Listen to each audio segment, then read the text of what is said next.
Hello everyone. तो अपन ने last time एक क्वेश्चन छोड़ दिया था डिटरमिनेंट्स मल्टीप्लिकेशन पे।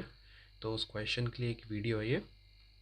एक्चुअली वीडियो की लेंथ लास्ट टाइम काफ़ी बड़ी हो गई थी, इसलिए मैंने उसको अवॉइड कर दिया और अब मैं उस एक क्वेश्चन को लूँगा जो कि काफ़ी अच्छा क्वेश्चन था। वो 4x4 डिटरमिनेंट पे था, मल्टीप्लिकेशन ऑफ डिटरमिनेंट पे, और सिंगेज का काफ़ी एडवांस लेवल का क्वेश्चन था वो, इसलिए मैं उसको अलग से ले रहा हूँ। तो उस क्वेश्चन को देखते हैं अपन। तो क्वेश्चन देख लिया होगा आपने। ये 4x4 का एक डिटर्मिनेंट है और इसकी वैल्यू फाइंड करके हमें बतानी है। ठीक है, इसका कोई नाम रख देते हैं डेल्टा ही, और इस पूरे डिटर्मिनेंट की वैल्यू हमें फाइंड करके बतानी है। तो पहली चीज़ तो क्या कर सकते हैं, सब होल स्क्वायर में दिख रहा है, तो पहले तो होल स्क्वायर ही ओपन कर लेते हैं। ठीक है, तो यहाँ पर मैंने टाइम बचाने के लिए पहले से ही सारे होल स्क्वायर की जो वैल्यूज़ थी ए माइनस बी, बस ए माइनस बी का होल स्क्वायर लगाया मैंने, और हर ब्रैकेट को ए माइनस बी के होल स्क्वायर को मैंने ओपन करके पहले से लिख दिया है, जिससे टाइम बचे आप सबका। तो मैंने यहाँ पर पहले से लिख दिया। अब हमें क्या करना है, इन ब्रैकेट्स को, ये जो इतना बड़ा डिटर्मिनेंट लग रहा है, इसमें अगर आप ऑपरेशंस लगाने भी जाओगे तो बहुत ज़्यादा कॉम्प्लिकेटेड होने वाला है, क्योंकि पहले से इतना कॉम्प्लिकेटेड है। तो अब अपन को इसमें दो डिटर्मिनेंट्स में तोड़ना है, तो वो सोचेंगे कैसे। तो पहले तो दो डिटर्मिनेंट्स बना लेते हैं।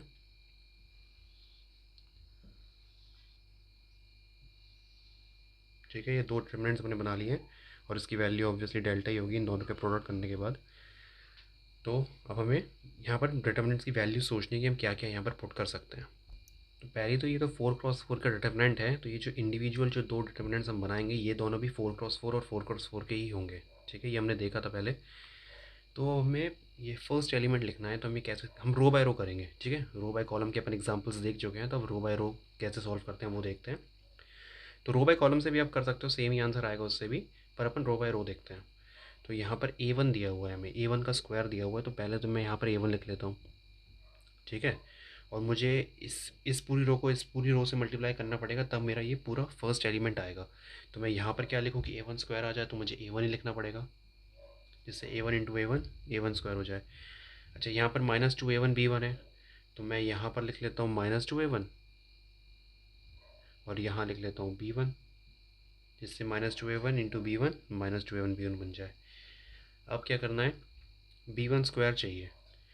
एक तो ये सोच सकते हैं, चलो यही लिख करके देखते हैं, देखते हैं इससे बात बनती है कि नहीं, कि यहाँ मैंने B1 लिख लिया और यहाँ पर ही मैंने B1 लिख लिया, तो B1 इंटू B1 स्क्वायर, जैसा कि अपन ने इसके साथ किया था। और इसके अलावा कोई और एलिमेंट है नहीं, और अपन को चाहिए 4x4 का, तो यहाँ पर ज़ीरो लिखना ही पड़ेगा दोनों जगह। वो इसलिए लिखना पड़ेगा क्योंकि अपन को 4x4 की चाहिए ना, यहाँ पर तो तीन एलिमेंट्स ही आए हैं, तो एक और एलिमेंट भी चाहिए, और यहाँ पर कुछ और है नहीं, तो फिर ज़ीरो ही लिख लेते हैं। तो यहाँ ज़ीरो आएगा तो वो कोई हट जाएगा।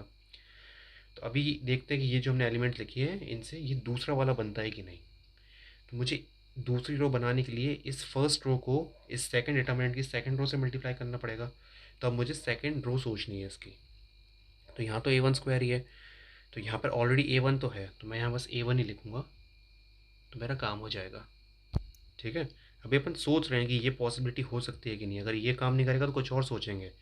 तो अभी A1 स्क्वायर, तो A1 स्क्वायर तो आ रहा है। अब यहाँ पर हमें क्या चाहिए, -2A1 B2, तो -2A1 तो ऑलरेडी है, तो मैं यहाँ पर B2 यहाँ B2 लिख देता हूँ। तो -2A1 B2 लिख गया। ठीक है, अब यहाँ पर हमें चाहिए B2 स्क्वायर, यहाँ पर B1 है, तो अब मैं क्या ऐसा कुछ भी मल्टीप्लाई नहीं कर सकता जिससे मतलब B1 B2 आएगा, अगर मैं B2 भी मल्टीप्लाई कर दूँ तो मतलब यहाँ पर आपका काम नहीं बनेगा, तो अपन को अब कुछ और सोचना पड़ेगा। ठीक है, तो अब कुछ और सोचते हैं, क्योंकि यहाँ पर देखो B1 से क्या मल्टीप्लाई करूँगा कि B2 स्क्वायर आ जाएगा। तो जैसे डिवाइड में मत सोचना कि मैं B2 बाई B1 मल्टीप्लाई कर दूंगा तो B1 B1, या B2 स्क्वायर बाई B1 कर दूंगा तो B2 स्क्वायर आ जाएगा।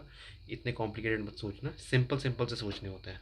ठीक है, तो ऐसे कुछ भी नहीं आ रहा है, तो फिर अपन इसको हटाएंगे और अब कुछ और सोचेंगे। तो अब कुछ और सोचते हैं, कुछ और एलिमेंट सोचते हैं जिससे ये बन सके।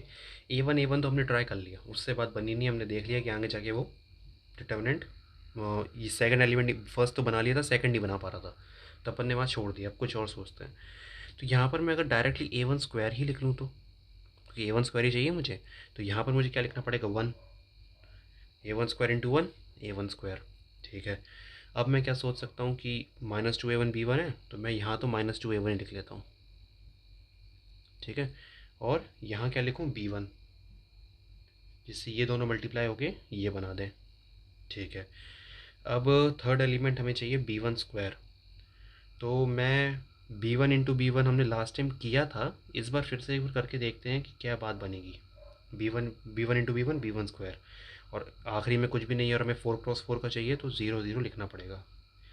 अब मैं फर्स्ट रो तो हमारी बन गई है, ये वाला एलिमेंट चाहिए तो मुझे इसी फर्स्ट रो को सेकंड डिटर्मिनेंट के सेकंड रो से मल्टीप्लाई करना पड़ेगा। ये हमने सीखा था मल्टीप्लाई कैसे करते हैं, तब हमने सीखा था कि हमें यहाँ पर एलिमेंट्स लिखाने पड़ेंगे।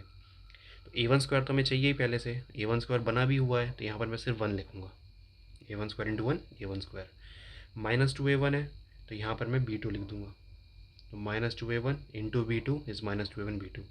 अब फिर से वही दिक्कत कि यहाँ B1 लिखा है तो मैं यहाँ ऐसा क्या लिखूँ कि B2 स्क्वायर बन जाए, तो यहाँ पर अपन ऐसे कुछ भी नहीं लिख पाएंगे। तो मैं एक दूसरा दिमाग लगाता हूँ, मैं तो ये सोचता हूँ कि मैं अगर यहाँ पर B1 की जगह मैं यहाँ 1 लिख दूँ, इस जगह पे मैं 1 लिख दूँ और यहाँ B1 स्क्वायर कर दूँ, तो देखो इधर हमें B1 स्क्वायर चाहिए था तो 1 into B1 square B1 square मिल गया। अब यहाँ 1 लिखने से क्या होगा, यहाँ तो ऑलरेडी 1 लिखा हुआ है और हमें B2 स्क्वायर चाहिए तो मैं यहाँ डायरेक्टली B2 स्क्वायर लिख दूँगा।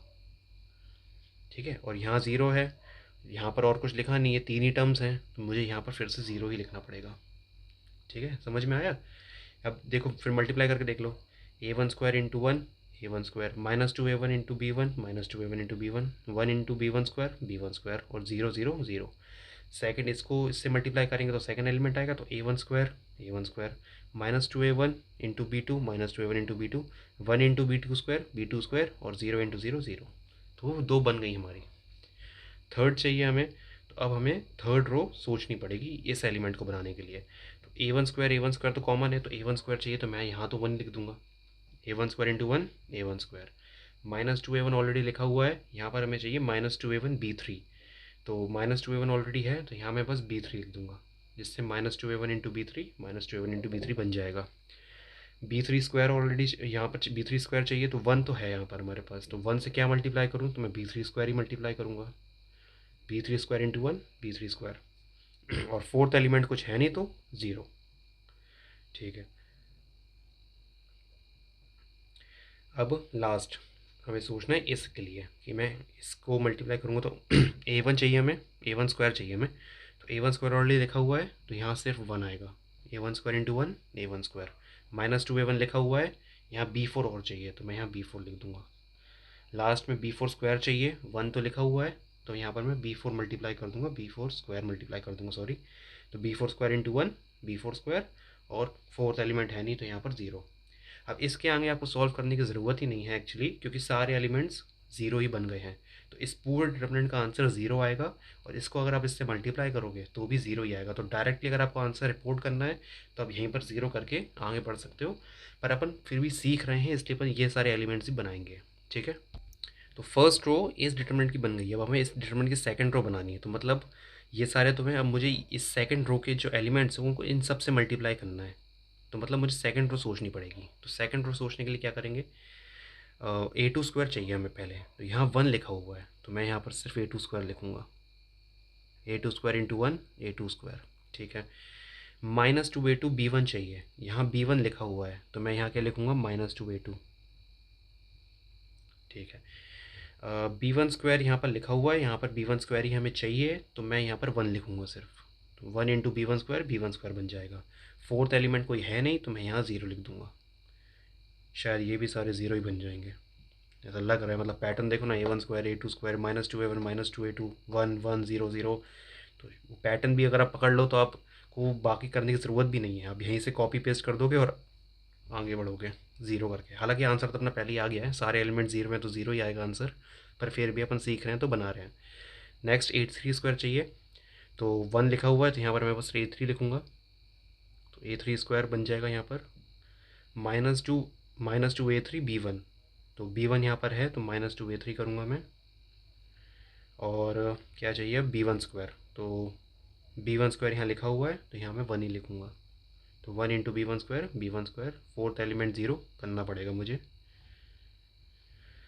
लास्ट A4 लिखना है, तो A4 square into 1 A4 square, ठीक है। -2 A4 B1, तो B1 ऑलरेडी है -2 A4।